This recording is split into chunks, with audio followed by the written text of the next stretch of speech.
Hello, history lovers, and welcome back to the channel. Today, we're diving deep into the turbulent waters of the ancient Mediterranean to uncover the story of a legendary showdown, a clash that would define an era and save a civilization from utter collapse. This is the story of the Battle of the Delta, fought around 1175 BCE. Imagine a world in chaos. The great Bronze Age civilizations that had dominated for centuries, the Hittites, the Mycenaeans, the mighty empires of the Near East, were crumbling. Cities were being burned, trade routes were severed, and entire peoples were uprooted, cast adrift in a sea of uncertainty. Out of this turmoil emerged a mysterious and formidable coalition known to history as the Sea Peoples. They were not a single nation, but a confederation of seafaring warriors, pirates, and migrants, driven by forces we still don't fully understand. Perhaps famine, perhaps climate change, perhaps political upheaval. They swept across the eastern Mediterranean like a tidal wave, leaving a trail of destruction in their wake. Their targets were the rich, fertile lands that had been the cradle of civilization, and their ultimate prize was the wealthiest of them all, Egypt. By the time they reached the shores of Egypt, the Sea Peoples were a seasoned, battle-hardened force. They had toppled kingdoms and sacked legendary cities. Now, under the reign of Pharaoh Ramesses III, the last great warrior king of the New Kingdom, Egypt stood as the final bastion against this tide of chaos. Ramesses knew the threat was existential. He wasn't just fighting to protect his borders. He was fighting for the very survival of Egyptian culture, religion, and way of life. The inscriptions he left behind tell us of his grave concern. The foreign countries made a conspiracy in their islands. All at once, the lands were removed and scattered in the fray. No land could stand before their arms. The Sea People's plan was ambitious and two-pronged. A land force would march down the coast from the Levant, while a massive fleet would sail directly into the Nile Delta, the fertile heartland and economic engine of Egypt. Their goal was not just to plunder, but to settle. They brought their families, their livestock, and all their worldly possessions in ox carts. They were coming to stay, to carve out a new home from the ashes of the old kingdom. If they succeeded, Egypt as the world knew it would cease to exist. Ramesses III, a brilliant strategist and a veteran of several campaigns, understood that he couldn't let them gain a foothold. He had to meet them head-on and destroy them completely. Ramesses' strategy was a masterclass in military planning. He knew his army was formidable on land, but he also recognized the Sea People's naval superiority. They were masters of the open sea. So, instead of meeting them in a conventional naval battle, Ramesses decided to turn the Nile Delta itself into a giant trap. He fortified the river mouths, lining the shores with hidden archers and elite infantry units. His plan was to lure the enemy fleet into the narrow, winding channels of the Delta, where their numbers and seamanship would count for little. In this confined space, they would be vulnerable, unable to maneuver, and at the mercy of the Egyptian forces waiting on the banks. The Egyptian fleet, meanwhile, was specifically designed for this kind of combat. Unlike the Sea People's high-sided, sail-powered ships built for long voyages, the Egyptian boats were lower, more maneuverable, and primarily oar-powered. This gave them a crucial advantage in the tight quarters of the river channels. Ramesses also equipped his ships with a devastating weapon, grappling hooks. The plan was to let the enemy fleet sail into the kill zone, then use the Egyptian ships to block their escape, snare them with hooks, and rain down a storm of arrows and spears from the shore.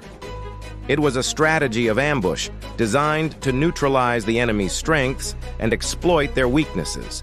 As the Sea People's armada sailed confidently towards the Nile, they saw what they thought was an open gate to the riches of Egypt. They entered the river mouth, their sails full, their warriors eager for the final conquest. They had no idea they were sailing directly into Ramesses' carefully laid trap. The moment the lead ships were deep within the channel, the signal was given. Suddenly, the tranquil banks of the Nile erupted into a whirlwind of violence. Thousands of Egyptian archers who had been lying in wait rose as one and unleashed a torrential downpour of arrows. The sky darkened with shafts that fell upon the crowded decks of the Sea People's ships, sowing chaos and panic. The Sea Peoples were completely caught by surprise. Their ships, designed for the open ocean, became floating prisons in the narrow river. They couldn't turn, they couldn't retreat, and their sails were useless in the confined space. At that moment, the Egyptian fleet struck. Ramesses' ships, smaller and more agile, swarmed the enemy vessels. Egyptian marines used long grappling hooks to latch onto the enemy ships, pulling them closer to the banks and into the kill zone. Once snared, the Sea People's warriors were sitting ducks. The Egyptian infantry charged from the shore, some even wading into the water to engage in brutal hand-to-hand combat. The battle depicted on the walls of Ramesses' temple at Medinet Habu is one of pure, desperate carnage. The fighting was ferocious. The reliefs at Medinet Habu show a chaotic scene of capsized ships, men falling into the water, and warriors locked in mortal combat. Egyptian soldiers are shown systematically clearing the enemy decks, while archers on the shore continue their relentless barrage. The Sea Peoples, so fearsome on the open sea, were utterly outmaneuvered and overwhelmed. Their fleet was annihilated. Ships were overturned, burned, and captured. Those who weren't killed in the fighting drowned in the Nile, weighed down by their own armor. The Great Invasion, which had threatened to swallow Egypt whole, was stopped dead in its tracks. The land army, hearing of the naval disaster and facing Ramesses' veteran ground forces, was also routed and scattered. The victory was total and absolute. Ramesses III had achieved the impossible. He had halted the unstoppable tide that had drowned the Bronze Age world. The prisoners were paraded through the streets in triumph, a testament to the pharaoh's power and the gods' favor. Ramesses recorded his victory with pride. "I have overthrown those who invaded them from their lands. I have slain the Danaan in their isles. They were dragged, overturned, and laid low upon the beach, slain and made heaps from stern to bow of their galleys, while all their things were cast upon the water." Egypt was saved.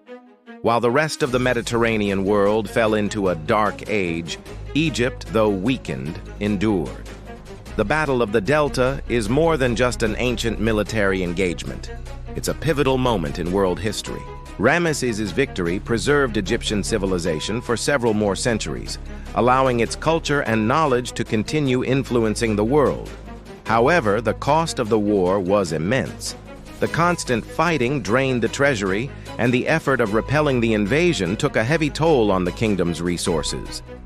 While Ramesses saved Egypt from external collapse, internal problems like corruption, economic strife, and political instability began to grow, eventually leading to the decline of the new kingdom.